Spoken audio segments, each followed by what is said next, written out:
아침에는 하나님께서 모세를 설득하시는 장면. 하나님은 하나님이시고 모세는 인간이기 때문에 그냥 명령하시면 가는 거죠. 그냥 명령하면 되죠. 근데 하나님은 인격적인 분이시기 때문에 우리에게 어떤 일을 맡기실 때 그렇게 기계적으로 로봇처럼 하지 않는다는 사실을 반드시 기억해야 됩니다. 하나님은 우리 한 사람 한 사람의 인격을 굉장히 소중히 여기시고요. 또 우리의 의견도 굉장히 소중히 여기세요. 물론 우리의 의견이 잘못될 수도 있어요. 우리의 생각이 잘못될 수도 있어요. 그러나 우리의 인격을 존중하시는 하나님은 우리의 의견도 존중하시고 수정해 주세요. 그래서 우리 스스로가 그것이 잘못되었다는 것을 깨닫도록 알게 하시고 하나님이 옳으시다는 것을 또 알게 하세요. 그래서 어제 말씀드린 것처럼 진짜 성숙한 성도는 다른 사람의 인격을 존중하는 사람이고요. 그리고 진짜 성령이 충만한 사람도 다른 사람의 인격을 존중하는 사람입니다. 심지어는 어린아이들의 인격도 굉장히 소중한 거예요. 그래서 하나님이 그냥 가 이렇게 말씀해도 되지만 가라 이렇게 말씀하지 않고 그를 계속 설득하세요. 잘 못 가겠다 그러면 표적을 보여주시고 그들이 이렇게 안 믿으면 어떡하죠? 그럼 또 표적 보여주시고 말 잘 못한다 그러니까 아론 붙여주시고 이러면서 하나님이 모세를 설득하세요. 그리고 오늘 본문에 보면 이제 가라 그래요. 이때가 모세가 80세입니다. 80세. 지팡이를 짚고 가요. 이제 어느 정도 모세가 마음의 준비가 되죠. 그러니까 하나님이 이제 가라. 그래서 이제 가는 장면인데 18절에 보면 제일 먼저 모세가 한 일이 뭐냐면 장인 이드로를 찾아가요. 왜냐하면 모세가 애굽에서 쫓겨나와 가지고 미디안 광야 생활을 할 때 제일 먼저 이드로라는 사람을 만났고 거기서 그의 딸 십보라라고 하는 여인과 결혼을 했어요. 그래서 게르솜이라고 하는 아들을 낳고 하나의 가정을 이루고 벌써 40년이 된 거예요. 물론 모세가 나이가 지금 80인데 굳이 장인을 찾아가서 제가 가겠다 말겠다 그런 얘기할 이유가 뭐가 있겠어요? 그러나 또 이렇게 보면 모세가 하나님의 사람이기도 하지만 인간으로 갖출 것은 또 갖추더라고요. 이게 균형을 잡힌 신앙입니다. 하나님이 명령하셨으면 나 간다. 그리고 장인에게 말도 안 하고 그냥 가는 거는 그 인간의 도리가 아니죠. 그러니까 우리가 너무 이렇게 믿음 일변도로 나가는 사람은 인간의 윤리나 도덕을 무시하는 경우가 있더라고요. 근데 그것은 제가 볼 때 건강한 건 아닙니다. 그래서 남편의 도리도 해야 되고 아내의 도리도 해야 되고 부모의 도리도 해야 되고 자녀의 도리도 해야 되고 그런 거지. 나는 기도하는 사람이니까 부모도 필요 없고 형제도 필요 없고 아내도 필요 없고 그렇게 신앙 일변도로 가는 것은 그게 좋은 믿음 같지만 성경적인 믿음이 아니라 꼭 기억을 하셔야 됩니다. 모세가 그냥 갈 수도 있어요. 나이가 80인데 굳이 장인 이드로를 찾아가 가지고 그렇게 말할 필요가 있겠어요? 그 장인을 찾아갔어요. 장인님, 이제 저는 하나님의 명령을 받고 애굽으로 돌아가야 되겠습니다. 그랬더니 뭐라 그러죠? 여기 보면 18절 끝에쯤 보면 가게 하소서 허락을 받아요. 지금 장인에게 허락을 구합니다. 돌아가서 그들이 생존하였는지 보려 하오니 나로 가게 하소서라고 허락을 구하니까 이드로가 뭐라고 그래요? 그에게 평안히 가라. 하나님이 벌써 장인의 마음을 이게 1단계였어요. 애굽으로 가는 과정에서 1단계가 제일 먼저 걸림돌이 누구냐면 바로 장인 이드로였는데 하나님이 그 장인 이드로의 마음을 다 열어놓으신 거예요. 그 다음에 이제 갑니다. 19절 여호와께서 미디안에서 모세에게 이르시되 애굽으로 돌아가라. 내 생명을 찾던 자가 다 죽었다. 여기도 벌써 하나님이 그 과정을, 환경을 다 준비해 놓으신 거예요. 원래 모세는 애굽에 있을 때 살인자였거든요.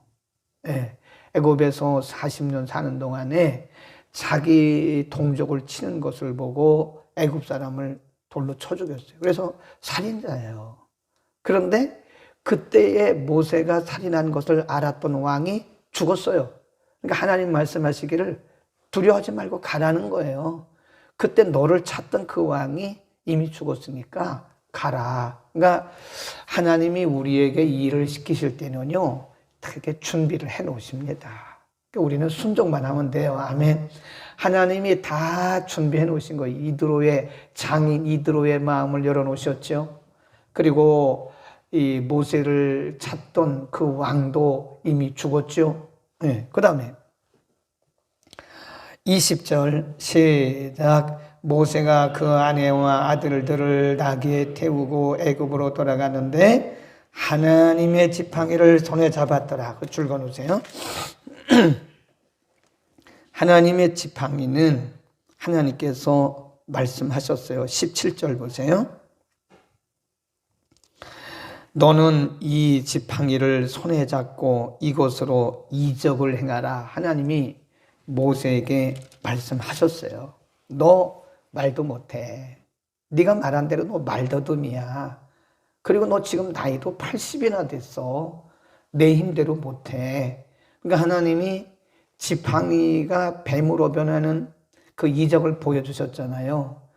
그리고 그 지팡이를 가지고 와요. 그 지팡이. 이 지팡이를 들고 가서 이적을 행하라.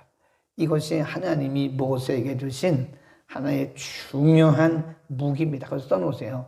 하나님의 사역의 무기. 하나님이 우리에게 일을 맡기실 때는요, 반드시 무기를 주세요. 무기. 할 수 있도록 하나님 우리에게 무기를 주시고 하라고 그러시지, 하나님이 무턱대고 우리에게 맡기지 않습니다. 그러니까 우리가 하나님이 우리에게 어떤 일을 맡기실 때는요, 사실 우리는 아무것도 할 수가 없어요. 사실은 그게 정답입니다. 우리가 뭘 할 수 있어서 맡기는 건 아니에요. 아무것도 할 수가 없는데 하나님이 할 수 있도록 우리에게 뭘 맡기세요? 뭘 주세요? 무기를. 하나님의 지팡이, 오늘날로 말하면 그게 은사예요. 은사. 할 수 있는 무기, 은사. 신약적으로 말하면 은사를 주십니다. 그래서 할 수 있게 하시는 거다. 그 다음에 이제 쭉 내려갑니다. 21절 먼저 잠깐 보고 가야 됩니다. 하나님이 여호와께서 모세에게 이르시되 내가 애굽으로 돌아가거든 내가 내 손에 준 이적을 바로 앞에서 다 행하라.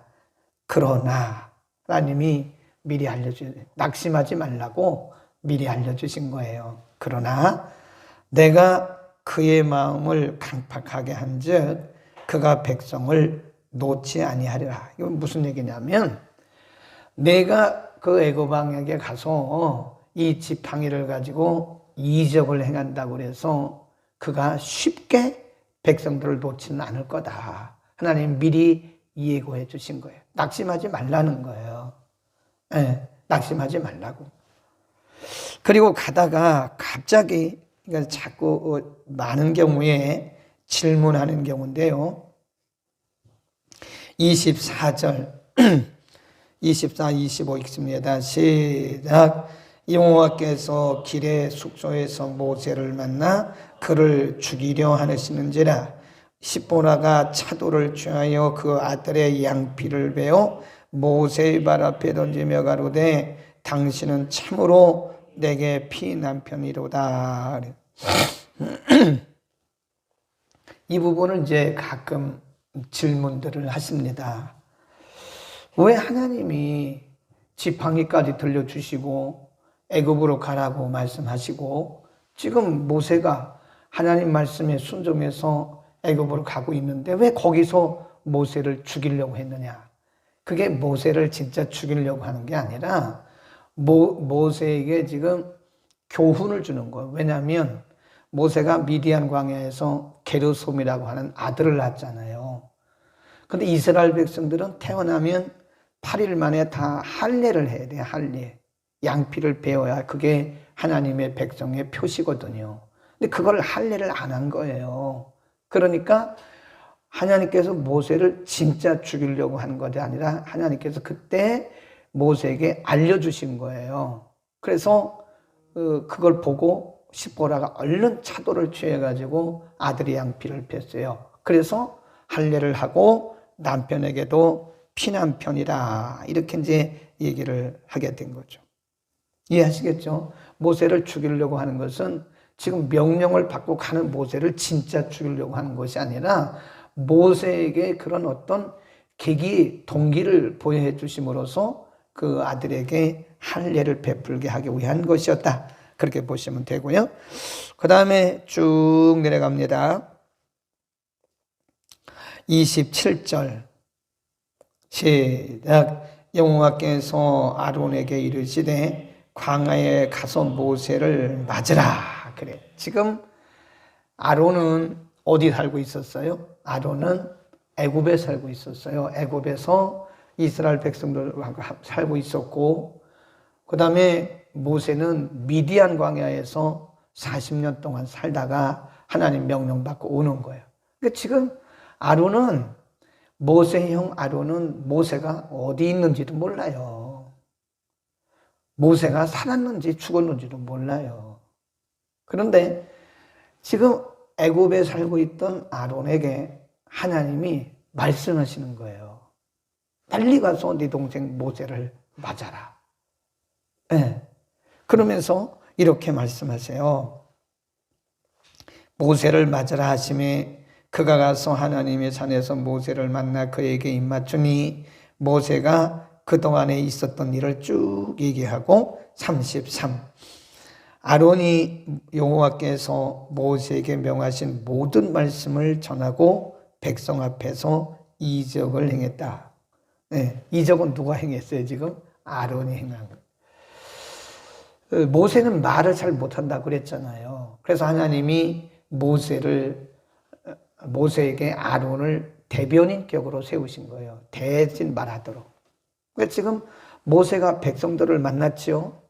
그 말을 한들 백성들이 모세의 말을 믿겠어요? 그러니까 먼저 아론에게 모세가 그동안에 있던 얘기를 쭉 했더니 백성들을 모은 상태에서 모세가 하는 얘기를 아론이 백성들에게 얘기하는 거예요. 하나님 그렇게 하셨어요. 너는 아론에게 말하고 아론이 백성들에게 말할 것이다. 너는 아론에게 하나님처럼 될 것이다. 형인데도 육체적으로 형이지만 지금 모세는 아론에게 있어서 하나님 같은 존재예요. 하나님 그렇게 만들어 놓으셨어요. 네, 그것이 바로 하나님이 주신 영적 권위라고 합니다. 영적 권위. 그걸 스피처럴 카리스마, 영적인 권위라고 그러는 거예요. 그러니까 영적인 권위는 나이하고도 상관이 없는 거예요. 하나님이 세우신 거예요. 하나님이. 실질적으로는 모세는 동생이고 아론은 형이잖아요. 네. 이런 영적 세계를 잘 아는 분들은요, 진짜 겸손합니다. 제가 아니지만 하나님이 세우신 종이에요. 하나님도 그렇게 구조를 만들어 놓으셨어요. 분명히 하나님이 모세에게 말씀하시기를 너는 아론에게 말하고 아론에게 너는 하나님이 될 것이다. 이렇게 영적 권위를 세워놓으신 거예요. 그래 보면 이게 하나님이 일을 이렇게 진행해 나가시는 것을 보면요. 하나님이 이게 다 질서가 있어요. 질서가. 네. 사람이 볼 때는 이게 그냥 뭐 대충대충 되는 것 같지만 하나님이 미리 애굽의 왕 다 죽은 다음에 모세 보내고 또 그 미디안의 제사장 이드로의 마음을 다 열어놓으시고, 그리고 모세 그 아들 할례 행하게 하시고, 그래서 이 모든 일들이 일련의 사건들이 이게 다 질서 있게 가세요. 그러니까 하나님은 질서의 하나님이다. 거기 써놓으세요. 하나님은 철저하게 질서의 하나님이시고요. 그 다음에 지금 모세의 손에 들려 있는 것이 뭐냐면 이 지팡이에요. 지팡이. 이게 모세의 지팡이. 이게 하나님이 주신 지팡이에요.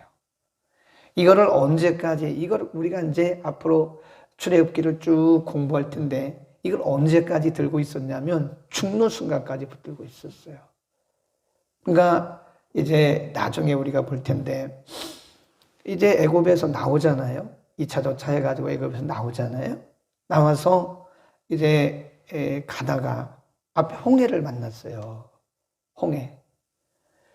그러니까 백성들이 뭐 난리죠. 백성들은 뭐 난리죠. 왜 우리를 그냥 멀쩡하게 있는 우리들을 애굽에서 이끌어내가지고 지금 앞에는 홍해고 뒤는 애굽의 군대가 따라오고 여기서 광야에서 우리 객사하게 하느냐 말이야. 에? 백성들은 그렇게 아우성을 칩니다. 근데 모세가 하나님 앞에 이제 묵도를 했겠죠. 하나님이 모세에게 내 손에 있는 것이 뭐냐? 지팡이입니다. 모세도 그때 잊어버렸던 것 같아요. 하나님 분명히 말씀했거든요. 이 지팡이로 이적을 행하라고 말씀하셨거든요. 그 잠깐 잊었던 것 같아요. 백성들이 막 아우성치면 잊어버려요. 예. 그러니까 이게 사람들의 소리를 듣다 보면 우리가 중요한 것을 잊어버릴 수 있습니다. 사람들은 다 원망하고 불평하고 돌 들어가지고 모세 치려고 그러고 왜 그랬냐고 막 이러잖아요. 그때 정신 차려야 되는 거예요. 그때 하나님께 우리가 시선을 두지 않으면 사람들의 말 듣다가 중요한 거를 놓쳐요. 모세가 그랬던 것 같아요. 하나님이 모세에게 내 손에 있는 건 뭐냐 물어보시는 거예요. 지팡이입니다. 지팡이를 들어라. 하나님 말씀하시잖아요. 또 나중에 한참 가다가 신광야에서 이스라엘 백성이 또 물이 없다고. 이 백성들은요, 이스라엘 백성들은 참 그런 백성들이에요. 멀쩡하면 가만히 있다가 문제가 생기면 모세에게 원망하고 돌 던지고 불평하는 사람. 꼭 누구들하고 똑같아요. 그때도 하나님이 말씀하셨어요. 내 손에 있는 건 뭐냐? 하나님은 우리의 평생에 들려준 지팡이가 있습니다. 저에게도 있고 여러분에게도 있어요. 아멘. 제가 그러잖아요. 자꾸 새로운 거 달라고 말하지 말라고. 이미 하나님이 우리를 부르시고 우리에게 일을 맡기실 때 이미 우리에게 들려준 지팡이가 있어요. 아멘. 근데 그 지팡이를 잊어버린다니까요. 내 손에 그 지팡이가 있다는 것을 잊어버려요. 그리고 자꾸 다른데 이렇게 두리번거리는 거예요. 어? 하나님이 우리 각자에게 주신 무기가 있습니다. 무기가. 그 무기를 사용해야 돼. 아무리 좋은 무기를 주셨어도 우리가 그 무기를 쓰지 않으면 그 무기는 무용지물입니다. 아무런 의미가 없어요. 제가 이렇게 보니까요, 신앙생활을 누가 행복하게 하느냐? 신앙생활은 행복해야 돼요. 그리고 보람이 있어야 되고 확신이 있어야 되고 자신이 있어야 됩니다. 근데 신앙생활을 누가 행복하게 하느냐? 자기 은사를 개발한 사람, 자기 은사를 발견하고 그 은사를 개발한 사람이 신앙생활을 행복하게 하고요. 그리고 신앙생활을 확실하게 해요. 그리고 보람이 있어요. 보람이. 여러분, 신앙생활은 남과 비교하지 마세요. 제가 늘 얘기하잖아요. 하나님은 우리를 상대평가하지 않습니다. 요즘에 학교에서요, 옛날에는 등수를 매겼거든요. 요즘 등수 안 매깁니다. 자기가 몇 등인지 몰라요. 초, 중, 고는 모르겠어요. 초, 중, 고도 아마 지금 상대평가 안 할 겁니다. 자기가 몇 등인지 옛날엔 등수 매겼어요. 그렇죠? 그래서 1등, 저도 1등 많이 했어요. 2등, 2등도 많이 했어요. 3등도 많이 했습니다. 제 생각에는 5등을 벗어난 적은 없어요. 그러니까 목사가 됐나? 거의 그 그룹에 있었으니까요. 근데 지금 그걸 몰라요. 이 대학교에서도 전에까지는 그런 거 있었어요. 근데 제 기억으로 한 7, 8년 전부터 아예 교육부에서 학생 평가할 때 상대 평가하지 말라고 지침이 내려왔어요. 그래서 요즘은 절대 평가예요. 다 이렇게 예를 들어서 A 그룹이면 A는 몇 퍼센트, 아예 딱 지표가 내려와요. 30명 한 과목당 한 클래스에 30명을 맡았다. 그러면 A 학점은 10%. 이거 참 못 줘요. B 플러스 B 학점 이거는 15% 이렇게 나와 있어요. 그러니까 이게 교수님들이 이 상대 평가할 때는 좀 쉬웠는데 이 절대 평가하려니까 얼마나 힘든지 몰라요. 네, 굉장히 힘듭니다. 무슨 얘기냐면 상대 평가란 말은요, 이렇게 서로 비교해요, 비교. 그래서 1등, 2등, 3등, 4등이 있는데 절대 평가는 등수가 없어요. 그 사람 한 사람을 놓고 평가를 하는 거예요. 그래서 A다, A-다, A0다, B 플러스다 이렇게 이제 나오는 거예요. 하나님이 우리를 평가하실 때 누구하고 비교하지 않습니다. 어떤 사람은 교회를 비교하는데 교회 비교하지 마세요. 하나님도 교회를 평가하실 때 다 절대 평가하시지 교회를 비교하지 않습니다. 네. 어떤 교회는 이런데 우리 교회는 왜 이러냐 그런 얘기 하지 마세요. 우리 교회는 우리 교회예요. 어떤 목사님은 저런데 왜 우리 목사님이 이러냐 그런 얘기 하지 마시라니까요. 하나님은 여기는 여기고 거기는 거긴 거예요. 또 여러분도 마찬가지예요. 나는 이런데 저 사람은 왜 저래 그런 말할 것도 없어요. 근데 여러분이 주신 대로 하나님이 저에게 주신 대로 여러분에게 주신 은사대로 섬기면 되는 거예요. 아멘. 절대 비교하지 마십시오. 그러나 중요한 것은 하나님이 각 사람에게 주신 이 절대적인 무기가 있어요. 저에게도 무기가 있잖아요. 있다니까요. 제 얘기를 한 거는 여러분에게 있는 하나님의 지팡이를 발견하라 이거예요. 나는 아무것도 모른다고 얼마나 어리석은 사람인지 몰라요. 왜 몰라? 왜 그거를 발견 안 하고 나는 아는 것도 없고 나는 가진 것도 없고 다른 사람들 잘하는 게 많은데 난 잘하는 것도 없다고 잘하는 게 없는 사람이 한 사람도 없습니다. 다 잘하는 뭔가는 장점이 있어요. 하나님이. 이 세상 공평하기 때문에요. 장점만 있는 사람만 없어요. 장점이 있으면 단점이 있고 단점이 있으면 저는 단점이 더 많아요. 근데 장점을 살렸어요. 단점이 훨씬 많은 사람입니다, 저는. 근데 장점 요 한 가지를 살렸더니 인생이 이렇게 참 보람이 있더라 이거예요. 여러분 저보다 장점이 더 많습니다. 나는 할 줄 아는 게 없다고 말하지 마세요. 그건 하나님을 이상하게 만드는 거예요. 여러분만이 할 수 있는 아주 그 유니크한 독특한 그런 거 있어요. 그거 살려가지고 우리 남은 생애를 행복하게 사시기를 바랍니다. 신앙생활도 행복하고 보람이 있어야지 남만 쳐다보고 그러면 인생이 불행하고 신앙생활도 불행한 겁니다. 기도하겠습니다. 걸어가신 아버지, 앞서가시면서 일하시는 아버지, 모든 환경을 다 주께서 구비해 놓으시고 하나님의 때가 되었을 때 모세 보고 모세에게 애굽으로 돌아가라고 말씀하시고 과정을 하나님께서 간섭하신 것을 오늘 우리가 공부했습니다. 모세는 말도 잘 못하는 말더듬이고 또 성격도 매우 소극적인 사람이기 때문에 하나님이 그에게 말 잘하는 아론을 붙이셔서 함께 일하게 하신 것도 오늘 공부했습니다. 하나님 각 사람에게 지팡이를 들려주시고 하나님이 이 땅에 있는 동안 하나님의 영광을 위해서 살도록 하신 것도 우리가 믿습니다.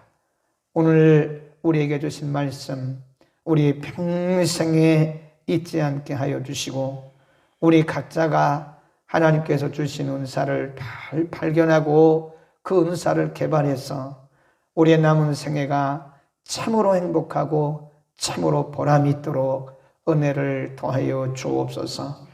다른 사람과 비교만 하지 말게 하시고 다른 사람의 장점만 보고 부러워만 하지 말게 하시고 우리 각자에게 주신 장점, 은혜, 은사, 무기를 발견하여 하나님의 영광 위에서 열매 맺도록 우리의 남은 생애를 축복하여 주옵소서. 예수 그리스도의 이름으로 기도드립니다. 아멘.